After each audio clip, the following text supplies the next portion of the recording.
Marami po sa atin willing po tayo sa pagbibigay ng mga regalo, pamasko, and so on and so forth. Pero marami rin po sa atin kapag ganitong panahon ng Kapaskuhan, they are not just willing but they are also expected to give. Ano po ibig ko sabihin? Kung ikaw po ay isang boss ng iyong kumpanya, itong mga panahon po na ito, you are expected to give what? Ikaw ay expected na magbigay ng iyong 13-month pay at ng mga bonus sa iyong mga empleyado. Tama po ba? Sa mga boss na naririto, salamat po at saludo po ako sa inyo dahil sinisikap po ninyo na kahit walang kitain kung minsan maibigay lang yung 13-month at maibigay lang yung bonus ng ating mga empleyado. Tama po ba? So we are expected to give. Ganon din naman po mga kapatid, kung ikaw ay isang negosyante, sa mga panahon po na ito, ako rin po ay naging negosyante. Sa mga panahon po na ito, talagang marami mga parokyano ng mga negosyo natin ang talagang masugid na bumibili. Alam nyo kung bakit? Kasi naghihintay sila ng pamasko. Suki, wala ba diyang pamasko? Wala bang pa-t-shirt? Wala bang pa... Tama mo ba mga kapatid?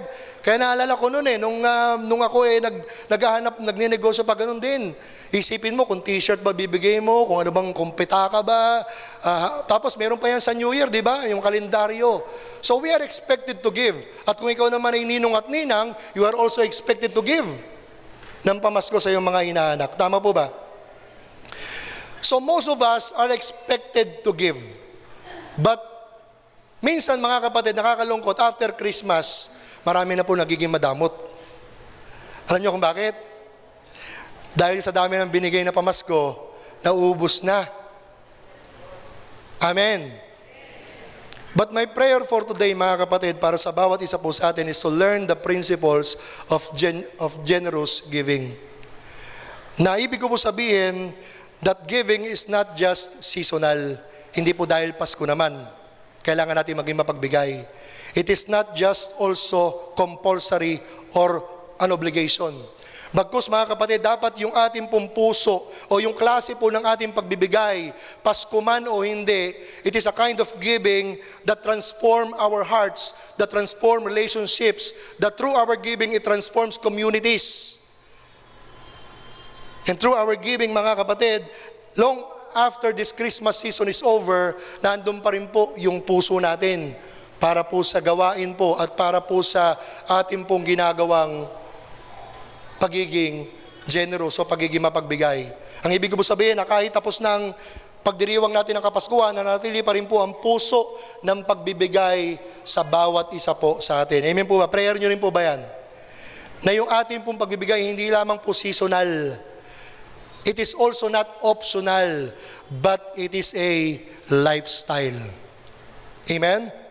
Because sabi nga po ng Panginoon, it is more blessed to give than to receive.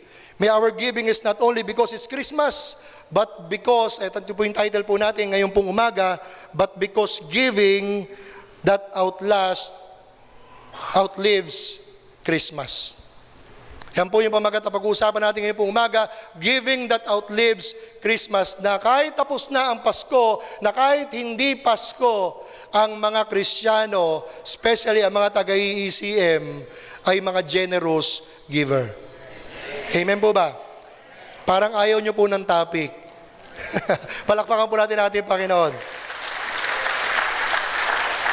Pero bago po ako magsimula, alam ko mga kapatid, pag pinag-usapan po ang giving or pag pinag-usapan po ang pagbibigay, marami po ang medyo hindi komportable. Actually, kahit po mga preachers, kahit po mga pastors, minsan hindi rin po komportable sa mga topic po na ito. Pero wala pong pinaka magandang pagkakataon para pag-usapan po ito kung hindi ngayong panahon na ito. Sapagkat halos lahat po sa atin sabi ko nga kanina, expected to give, or some of us or most of us are willing to give.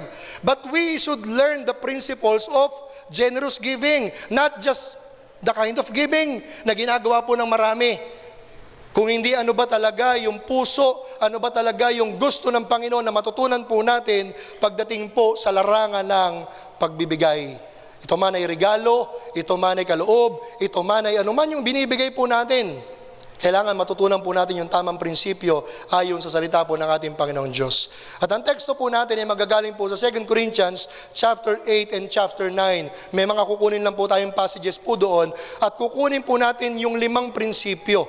5 principles lang po on how to become a generous giver. Basahin po muna natin 2 Corinthians chapter 8 verse 1 and 2 sa ERV po. Easy to read version. Basahin po natin sabay-sabay. And now, brothers and sisters, we want to tell you what God's grace has done. Ayan, paki-note nyo po yan.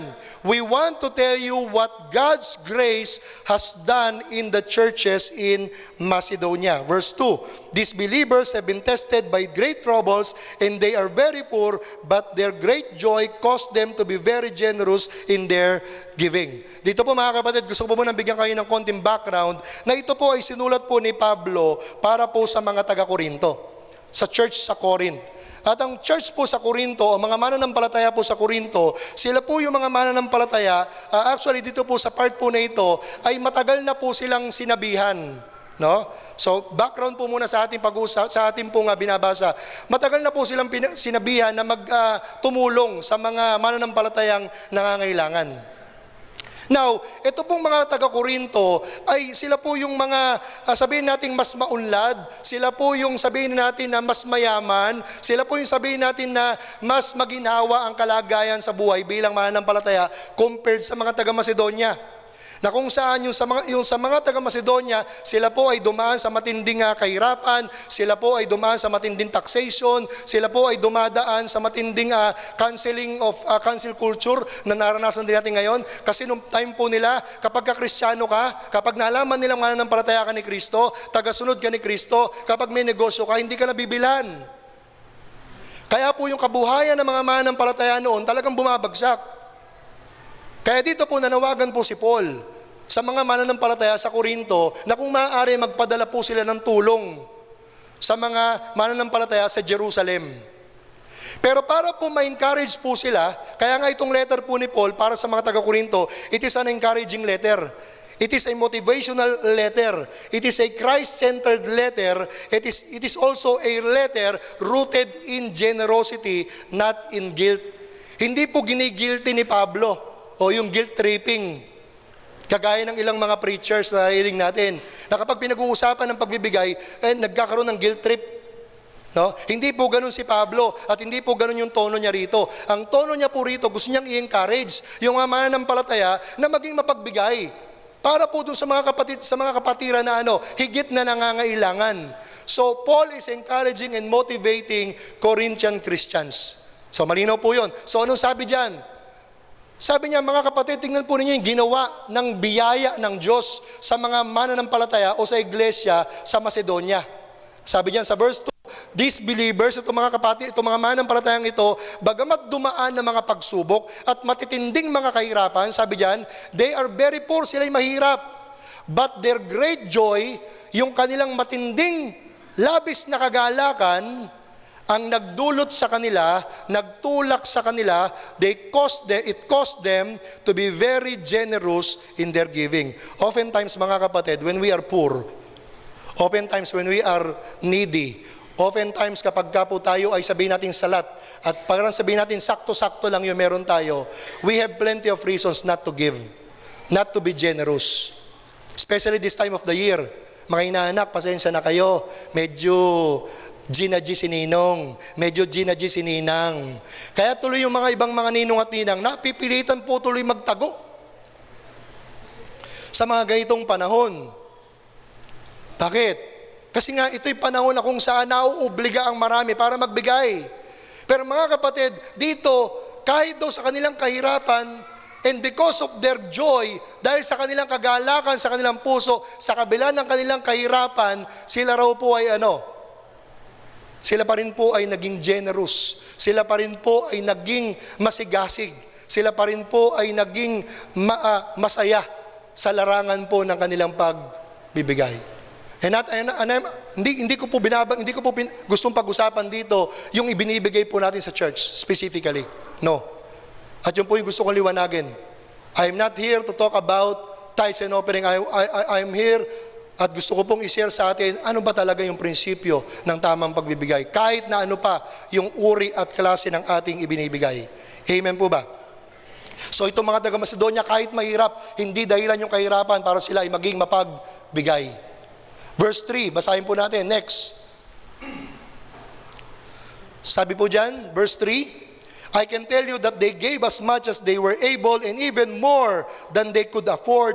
No one told them to do this. It was their idea. So ibig sabihin, hindi sila pinilit, walang nagsabi sa kanila, pero ito'y kanilang kusang loob na kanilang ginawa. No one told them about this. It was their idea, but they asked us again and again. They begged us. Imagine mga kapatid, itong mga taong ito, itong mga manampalatayang ito, na hindi naman ganun kaunlad ang pamumuhay, pero pagdating po sa area ng pagtulong, makapagbigay ng kahit na anong kanilang makakaya, hindi lang ho nila gustong-gusto at nakikiusap pa sila. They beg us to let them share in this service for God's people. Kanina lang po, may announcement po tayo para po sa mga wala dito kanina, bago tayo nag-start. Yung gaganapin po natin mula bukas hanggang sa Friday na Sambang Gabi. Ang tema po ng ating pong Sambang Gabi, EECM Gives Back. Which means, kung sa mga nakaraang Sambang Gabi po natin, tayo po yung nag-expect na makakatanggap, but this time, our church decided na hindi po tayo, kung hindi tayo naman yung magbabalik. Because we are so blessed by the grace of God. Kagaya po ng mga taga-Macedonia, because of the grace of God, yun yung nagtulak sa kanila. And so, ganun din po tayo. Because of the grace of God, we are spared, mga kapatid. Nabanggit ko kanina, daming pinagdaanan ng Pilipinas. Bagyo, lindol, no? Pero, naisip niyo po ba, na-realize po ba natin na tayo dito sa Luzon, specifically dito po sa Bulacan, bagamat maraming lubak tayong nadadaanan, na yun lang naman ang issue natin. Pero we are so blessed pa rin. Amen po ba? Compared sa ibang mga lalawigan, we are spared, we are blessed. And because of that, mga kapatid, we want to encourage everyone na this time, it is not about something we must receive, but it is something what we can give. And giving to someone is not giving to someone itself. Hindi lang tutungkol sa pagbibigay sa isang tao. Tandaan po natin mga kapatid na anumang binibigay natin sa kapwa natin, ang sabi ng Panginoon, ginagawa niyo yan, ibinibigay niyo yan sa akin. Amen po ba? Kaya nga, because of God's grace, na tayo po ay in-spare, na tayo ay na-bless, na hindi po tayo nasalanta, kagaya ng mga ibang probinsya, why not this time, ang gawin naman po natin, out of our own little ways, kagaya po nung announcement kanina, maliliit na bagay po, tayo naman yung magbibigay. Para maiparating, maipaabot sa mga kababayan natin, kababayan natin na higit na nangangailangan. At alam niyo po ba kung anong purpose nun? Hindi lang basta makapagbigay. Ang purpose po nun, pag ibinigay po natin, lahat ng maiipon natin, ang purpose po nun, masiran po sila ng mabuting balita. At nang sa ganon, maging daan po yun para sila makakilala sa Panginoon at maligtas at magkaroon ng buhay na walang hanggan. So if you want to participate in this kind of ministry, I encourage you to attend starting tomorrow until Friday ng ating Sambang Gabi. Nakapost naman po sa Facebook natin kung ano yung mga items na dapat dalhin. Pero dito mga kapatid, balikan natin yung ating topic. Sabi diyan, they beg, nakiusap sila to let them share. How I pray mga kapatid, how we pray that this church will also do the same. Begging and asking, Bishop, Pastor, o kung sino man yung nalapit natin, nakikiusap po kami, gusto rin naming makatulong, gusto rin naming makibahagi sa gawain ng ministeryo na kung saan ay mapapalaganap natin ang salita ng Diyos. Amen po ba? Verse 5, and they gave in a way that we did not expect. Hindi inasahan ni Pablo yan. Sabi niya, they gave themselves to the Lord and to us before they gave their money. At ito yung principle, mga kapatid. Una muna nilang binigay ang kanilang sarili sa Diyos. Una muna nilang ibinigay ang kanilang sarili sa Panginoon bago yung kanilang pera. Kaya naging generous sila eh. Kasi alam nila, surrendered yung life nila. Ito madalas natin maririnig sa mga preachers. How can you say you surrender your life if you cannot even offer something from your wallet? Kasi sabi mo, Panginoon, sinusuko ko yung buhay ko sa'yo. Pero yung 20 sa bulsa mo, hindi mo maisuko. Now, I'm not talking about money. I'm talking about the reality ng kalagayan ng maraming mananampalataya. Na ibig sabihin, kung talagang sinusuko mo yung buhay mo sa Diyos, ibinibigay mo yung buhay mo sa Diyos, kahit na anong bagay, kaya mong ibigay alang-alang at para sa Diyos. This is what God wants.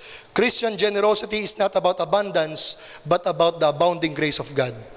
Na tayo po mga kapatid, bilang mga mananampalataya, Pasko man o hindi, tayo po ay nagiging generous, hindi dahil tayo ay sagana, kung hindi dahil sa masaganang biyaya ng Diyos sa atin. Kapag po na-realize po natin na lahat na meron po tayo ay biyaya lamang po ng Diyos, then you will learn the principles of generous giving.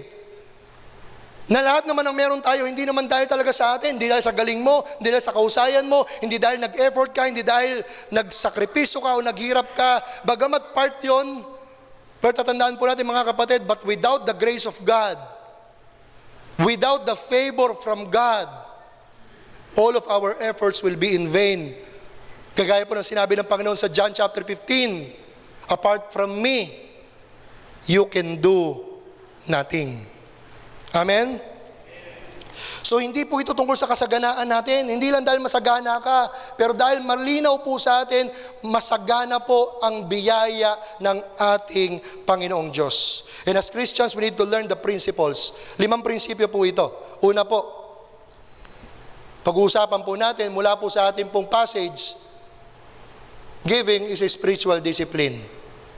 Sabi po ng 2 Corinthians chapter 8 verse 7, but since you excel in everything, in faith, in speech, in knowledge, in complete earnestness or diligence, and in the love we have kindled in you, sabi ni Paul, see that you also excel in this grace of giving.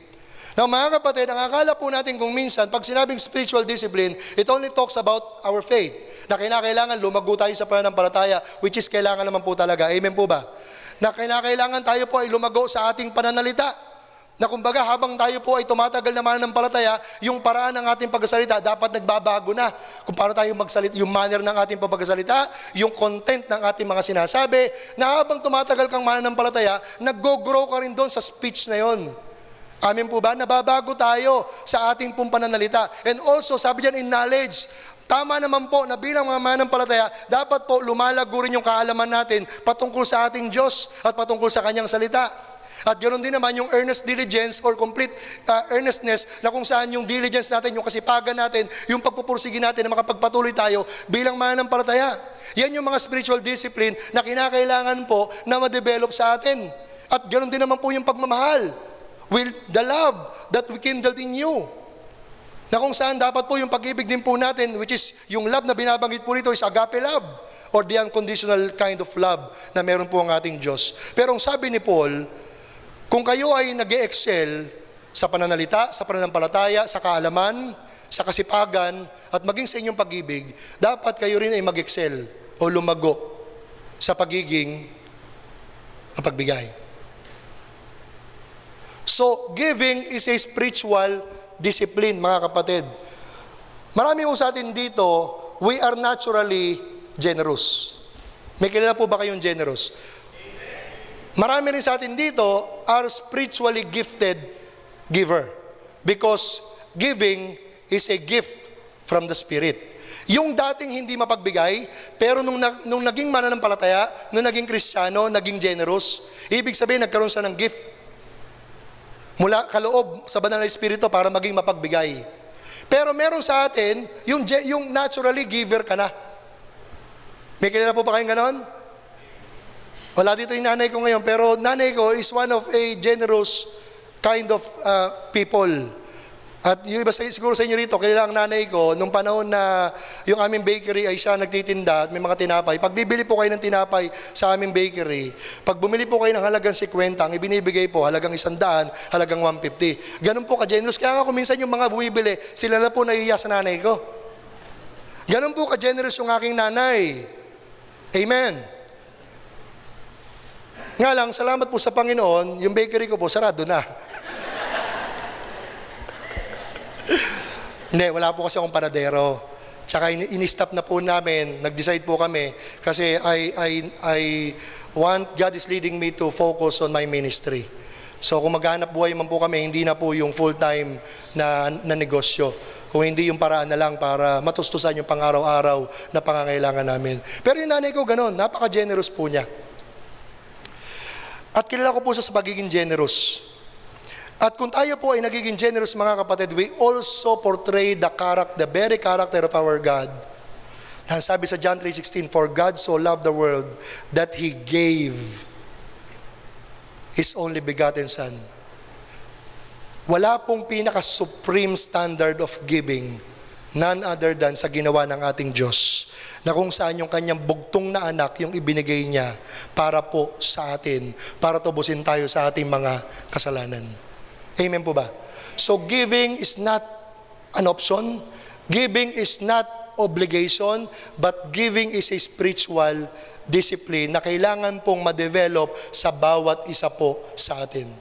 And pangalawa, giving is also an act of grace, not a command.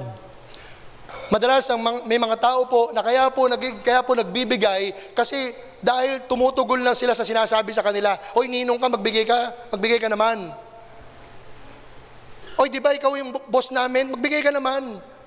Pero mga kapatid, kahit sa nating larangan ilagay, kahit sa loob at labas ng simbahan, kinakailangan po na ang pagbibigay is an act of grace, not of a command.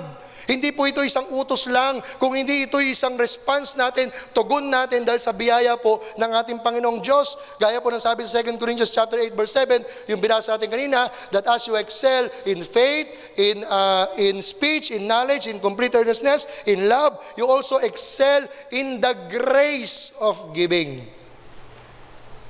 So giving is about grace. At sinabi pa niya, tinuloy pa niya sa verse 8, ano sabi sa verse 8? "I am not commanding you." So it is not a command, sabi ni Paul. "But I want to test the sincerity of your love by comparing it with the earnestness of others." Ano yung binabanggit dito na comparing it with the earnestness of others? Yung earnestness na binabanggit niya ay yung earnestness, yung kasigasigan ng mga taga-Macedonia.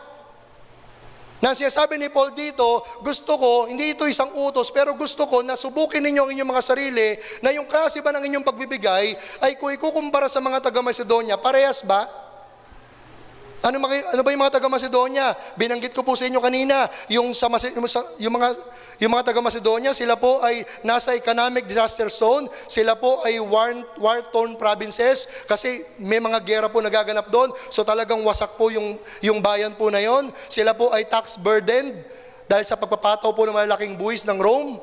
Ganun po yung kalagayan po nila. They are also persecuted Christians. Kagaya po na binabanggit ko kanina, na kung Kristiyano ka, walang bibili sa'yo. Walang tatangkilik sa negosyo mo. Actually, sa panahon natin ngayon, cancel culture, meron na rin. Kung kayo nag-social media, sa social media, kinakancel na rin mga Kristiyano ngayon. Iba na rin ang tingin ng mga tao sa Kristiyano ngayon. Pero mga kapatid, ang sabi ni Paul, ganun pa man, gusto ko pa rin kayong hikayatin na maging mapagbigay pa rin. At ikumpara ninyo ang inyong sarili sa mga taga-Macedonia na bagamat hikaos, na bagamat hirap, bagamat sila ay bigat na bigat sa kanilang nararanasan, sa kanilang kalagayan, pero hindi pa rin nila naging dahilan yon para hindi sila maging mapagbigay at may kagalakan sa kanilang pagbibigay. Gaya nga po na binabanggit ko po sa inyo kanina, we are also spared. We are also blessed compared to other regions of this country. That is why the grace of God must be our motivation. That grace changes the giver to be a channel, not a container. Amen ba? Sometimes, people tends to become a container of blessing. Ano yung container of blessing? Kino-contain mo lang. Yung lahat ng blessing, favor ng Panginoon, nasa isang container, nasa iyo lang. But grace, it changes us from being a container to becoming a channel of God's blessing. At kapag sinabing channel sa Tagalog, daluyan ka ng pagpapala ng Diyos para sa iba. Amen po ba? Ito, madalas ito nababanggit, cliche na rin po ito. Maybe sometimes, God's answer to others' blessing is in your hands. May mga pagkakataon na may mga panalangin na sinagot na ng Diyos, pero yung kasagutan ay nasa ating mga kamay. It is up to us to be a God's answer to somebody else's prayer. Amen po ba? So, hindi natin alam, ngayong Pasko, yung mga bibigyan po ninyo na regalo, ngayong Pasko, yung panawagan natin sa sambang gabi, hindi natin alam kung sino yung mga maaabutan natin, hindi natin alam kung sino yung mga mabibigyan natin, pero maaari at malaki po ang tsansa na yung ating ibibigay ay kasagutan sa kanilang mga panalangin. And all of that is because of the grace of God, changing us from being a container to being a channel of God's blessing.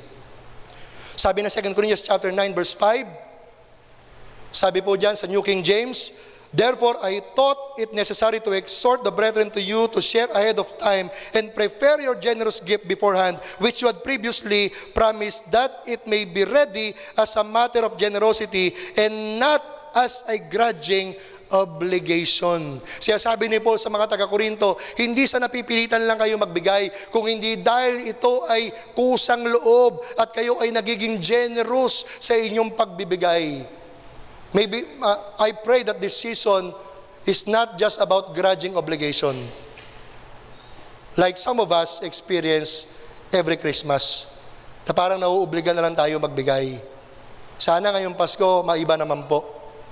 Na hindi po ito isang obligasyon mo bilang boss, hindi ito isang obligasyon bilang negosyante, hindi ito isang obligasyon ng ninong at ninang ang pagbibigay, kung hindi ito ay bunga ng masaganang biyaya ng Diyos sa bawat isa sa atin, na meron tayong kakayanang magbigay dahil alam natin sukdulan yung biyaya at pagpapala at pabor ng Diyos sa ating mga buhay.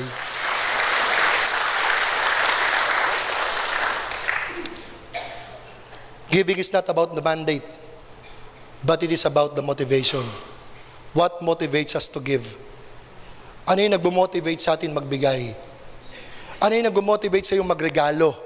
Ano yung mag-motivate sa iyong mag-cooperate doon sa sambang gabi na gagawin natin? Ano yung nag-motivate sa atin in our tithes and offering? What motivates us? Actually, Christians are givers. Season or out of season, Christmas or not Christmas, we are all givers. You know why? Sunday after Sunday, we are bringing our tithes and offering sa church, and we are giving to the Lord through the church. Gusto ko po maintindihan niyo po yun. We are giving to the Lord through the church. At kahit hindi Pasko, ang mga mananampalataya, ang mananampalataya ay inuhubog ng Diyos para maging mapagbigay. Actually, yung ating pong pagiging generosity, it can speak, it can tell about something or a lot of things about a person.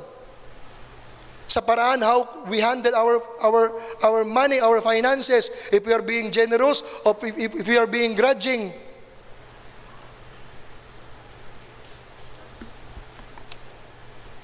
Hindi daw po sa lalim ng ating bulsa, kung hindi sa lalim ng ating puso kapag tayo ay nagbibigay.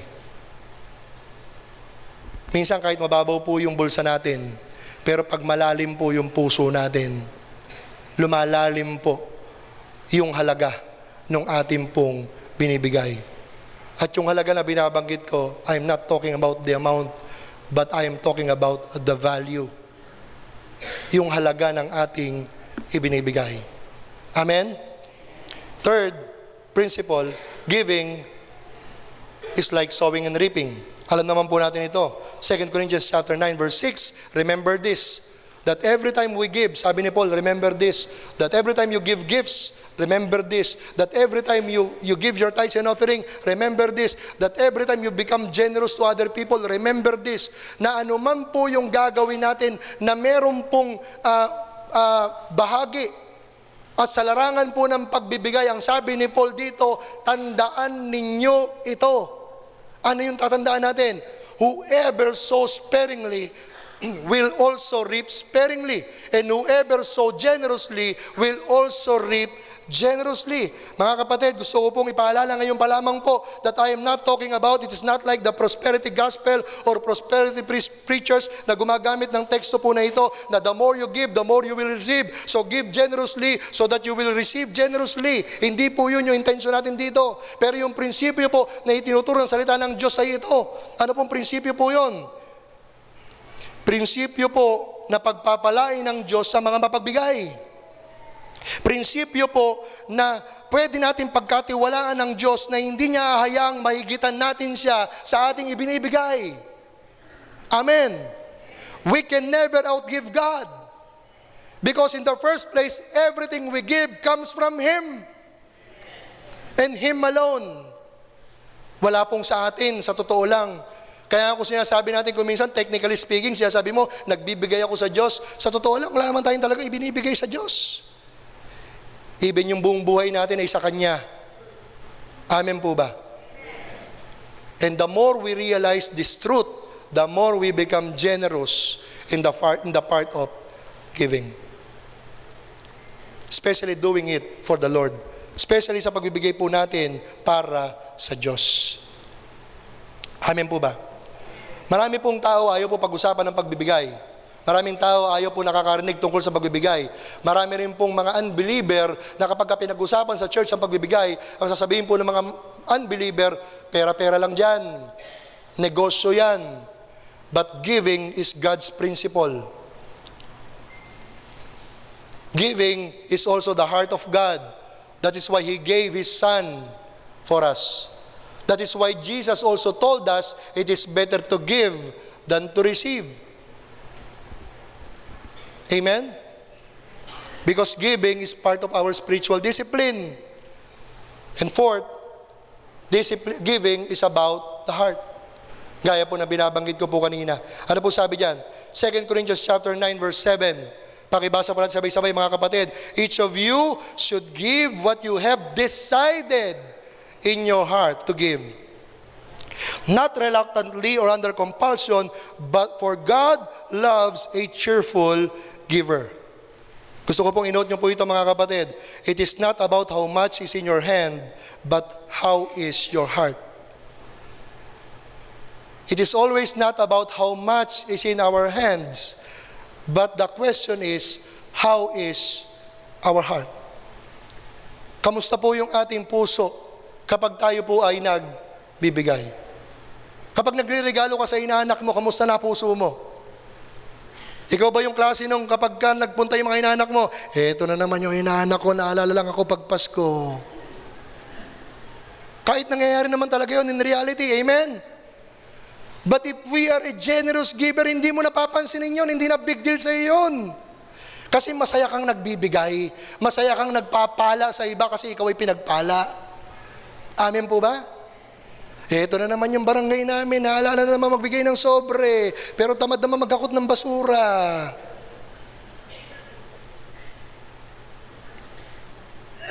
Amen po ba?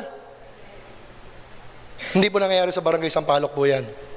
Baka may mga opisyal ng taga Sampaloc dito mabasa ko. But the point is mga kapatid, nangyayari po talaga yun. Pero kung generous ka, kung ikaw ay may heart of generosity and you are gracious in your giving, then hindi mo napapansinin yung mga bagay na yun, maliliit na bagay lang yun, compared dun sa joy na meron ka na ikaw ang nakapagbibigay. Amen po ba? Kesa ikaw yung tumatanggap. Sabi nung iba, ano mas masaya? Yung nagbigay ka o yung tumanggap ka?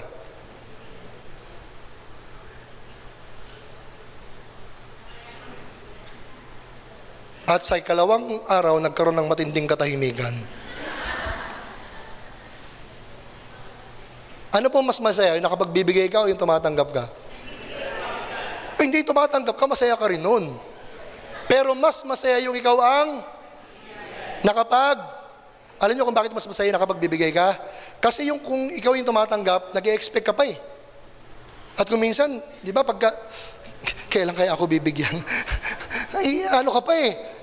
Hindi ka pa nagiging komportable. Pero kung ikaw yung giver, without expecting something or from someone, then wala kang burden, wala kang frustrations. Bakit? Kasi kagalakan mo yung iyong pagbibigay. Amen po ba? Na kahit na nga po, kagaya po ngayong Pasko, na kahit na nga po wala tayong matanggap, as long as yung tama yung puso natin sa pagbibigay, okay lang na tayo yung nagbibigay kahit wala hong nagbigay sa atin. Kasi malino naman sa atin, may una nang nagbigay. At yun ay walang iba kung hindi ang ating Diyos. Una niya na tayong binigyan. So mga kapatid, I want to remind you, it is not about the amount. No matter how huge, gaano man kalaki yung ibinibigay natin. House and lot man yan, binigay mo sa inaanak mo. O ano man yun, wow, sana all may ganong ninong. Kung contractor ninong mo, baka. Sayang nga lang po, wala na akong, hindi na kami pwede magkaanak eh. Pero kung pwede pa, kukuha talaga ako ng mga contractor na ninong eh. Nga lang, wala pa akong kilala. But anyway, mga kapatid, kahit gaano kalaki, hindi na pinag-uusapan. Alam nyo kung bakit? Because God, sabi yan, it is not about how much is in your hand, but how is your heart. Sabi po dyan, God is most blessed by the attitude of our heart, not the amount in our hand. Hindi tungkol yan sa kung gaano kalaki. Yung bukas, sisimulan natin, imagine niyo 2 kilong bigas, dadali ng bawat isa sa atin. 2 kilos of rice, gaano lang po yung 2 kilo? Malaki po ba yun? Maliit? Kung pagdaling tayo ng isang kaban, malaki maliit? Ha? Maliit pa rin. Pero mga kapatid, alam niyo po ba, sa padala 2 kilo, makakabuo tayo ng isang kaban? Maliit mga kapatid, pero ito mahalaga, yung attitude ng puso natin, paano natin ito ibinibigay. Sa ikalawang araw, ano ba nakalagay doon? Kape tsaka asukal. Malaki, maliit? Mga kapatid, kahit malaki pa yon, pero ang mahalaga is the attitude of our heart, not the amount in our hand. Corn beef sa susunod na araw. Hindi, nakalagay po sa announcement. Balikan nyo po sa Facebook. May corn beef pa. Malaki, maliit? Alam nyo kung bakit nalilitan kayo? Because tama yung attitude ng ating mga puso. Pero kung hindi tama ang attitude, ba't kailangan pa ng corn beef? Pwede namang bawang at sibuyas na lang, wala ng corn beef. Ay, mas mahal po ba ngayon ng sibuyas? O di corn beef na lang. Alam nyo mga kapatid, mahalaga po yung puso. Sabi po sa 1 Chronicles 28 verse 9, sabi ni David kay Solomon, as for you, Solomon, my son, know that the God of your fathers and serve Him with a whole heart and with a willing spirit, for the Lord searches every heart. Kaya mahalaga po yung puso. Mahalaga yung attitude when we give, the attitude of our heart, because the Lord searches our heart. Sabi pa sa Jeremiah chapter 20 verse 12, nakalagay po dyan, but O Lord of hosts, who test the righteous and sees the mind and the heart. First, the Lord searches the heart. Then, the Lord sees the heart. And sabi sa Proverbs chapter 21 verse 2, every way of a man is right in his own eyes, but the Lord weighs the heart. The Lord searches, the Lord sees, the Lord weighs the heart of man. So whenever we give, tiyakin ho natin na tama yung ating pong puso sa ating pong ginagawang pagbibigay. Amen. Dahil nakikita po yan ng ating pong Diyos. And finally, last point, giving is noticed by the Lord. I-recap lang po ng konti. Ano po yung una? Giving is a spiritual discipline. Number 2, giving is an act of grace, not a command. Giving is like sowing and reaping. And number 4, giving is about the heart. And lastly, giving is noticed by the Lord. Nakikita at napapansin ng Diyos yung ginagawa nating pagbibigay. Remember Jesus talking about a widow na naglagay ng 2 kusing? Di po ba nanonood? Nanonood nun ng Panginoon? Pinagmamasdan niya yung mga nagbibigay. Na ang sabi niya sa mga alagad niya, may nagbibigay dyan, mayayaman. Pero malalaki yung binibigay nila. Pero bahagi ng hindi nila kailangan. Pero yung babaeng balo na yon, siya yung kinalulugdan ng Diyos. Bakit? Kahit 2 kusing lang yung kanyang binigay, yun na yung lahat ng meron siya. The Lord noticed. Nakikita, napapansin, at tinitignan ng Diyos yung ating ginagawang pagbibigay. Especially this season. Especially the spirit of giving this season. God is noticing. The Lord is noticing each and every one of us. Sabi nga ng 2 Corinthians chapter 9 verse 8, And God is able to bless you abundantly so that in all things, in all times, having all that you need, you will abound in every good work. Ano siya sabi dyan ni Pablo? Ang Diyos daw ay kaya tayong pagpalain in all things, sa lahat ng bagay, at all times, sa lahat ng oras, and having all that you need, lahat ng ating kailangan. Because the Lord notices our generous heart. Because the Lord notices the attitude of our heart, then God is able to bless us abundantly. Dahil nakikita po yun ng Diyos. At ang sabi po dyan, all things, all times, all you need. Nandun na po yung lahat ng all. Lahat na, all pa. Amen? So kaya nga mga kapatid, sabi ko nga sa inyo kanina, hindi natin pwedeng higitan yung kayang ibigay ng Diyos sa atin. Kasi kung tayo daw po nagiging generous, ganun din po ang Diyos magiging generous din sa atin. Na sa lahat ng pangangailangan natin, na sa lahat ng oras, at sa lahat ng bagay, hindi na tayo magkukulang para lalo tayong makagawa ng mabuti o kabutihan sa ating kapwa. Amen po ba? Sabi nga po ng Philippians chapter 4 verse 9, and my God shall supply all your needs according to His riches in glory by Christ Jesus. Si Pablo po nagkasalita po rito sa mga taga-Pilipay na ang sabi po niya sa verse 19, my God shall supply all your need. Pero may context po yan. Ano po yung context niyan? Ang sinasabihan niya po riyan ay yung pong mga mananampalataya na naging generous din po para po magpaabot ng tulong kay Paul. At para po mapunuan yung lahat ng kanyang mga pangangailangan. Kaya nga sabi ni Paul, and my God, which is also your God, will supply all your needs. Amen po ba? The Greek word for supply is pleo. Pleo po yun sa Greek word. Na ang literal na kahulugan to fill, make full, fill to the full. Ano niyo po yung principle? Kapag nagbibigay ka, nababawasan ka, hindi? Kapag nagbibigay ka, nababawasan ka, hindi? Nababawasan. At dahil nababawasan ka, sabi doon, pleo. God will supply. Na the more kang nababawasan, the more naman pinupunuan ng Diyos yung nababawas. Amen po ba? That God will pleo. The more you give, the more God supplies. The more you give, the more God supplies. Which means, mga kapatid, the more we give, we do not go into lacking. Hindi ka mawawalan, hindi ka mauubusan, kagaya ng kinakatakutan ng ilan. Ayoko magbigay, baka ako'y maubusan. Pero sa totoo lang, mga kapatid, dahil nakikita ng Diyos yung ginagawa natin, the more you give, God plero. God supplies. To fill, to make full, or fill to the full. Hindi niya hayaang maubusan ka kung hindi patuloy at patuloy kang susuplayan hanggang ikaw ay mapuno at mapuno. Imagine mga kapatid yung puntimba.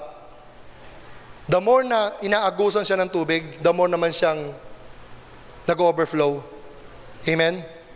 Which means, mga kapatid, ganoon din po yung principle dito. Na kaya nagfo-flow yung blessing po sa buhay natin, it is because God sees the heart.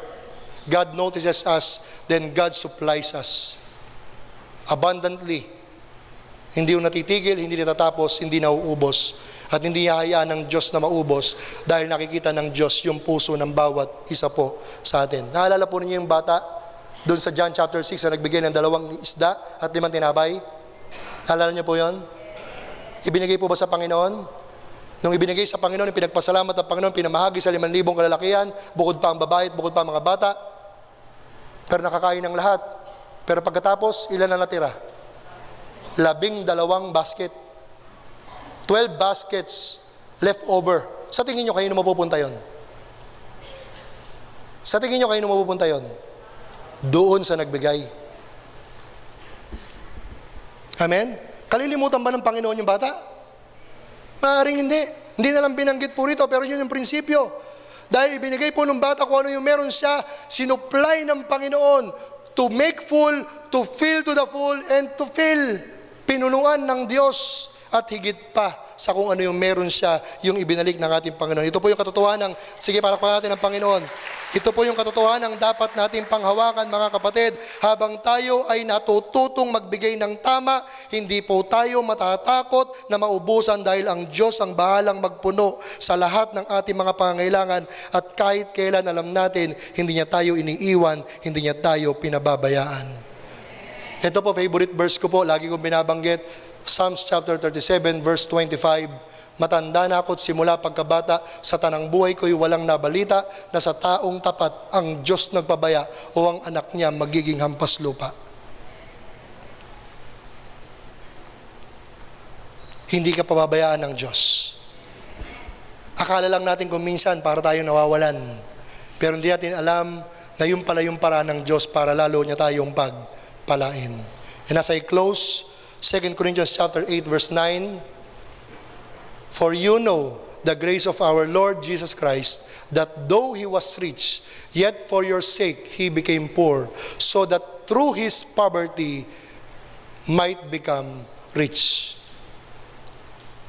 Ano po siya sabi dito ni Paul? Ito po yung prinsipyo.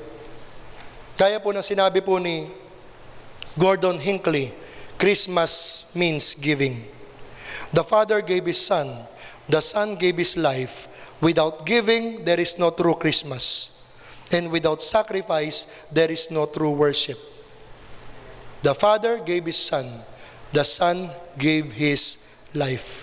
Sabi ni Paul, though He was rich, He became poor, so that in His poverty, we become rich.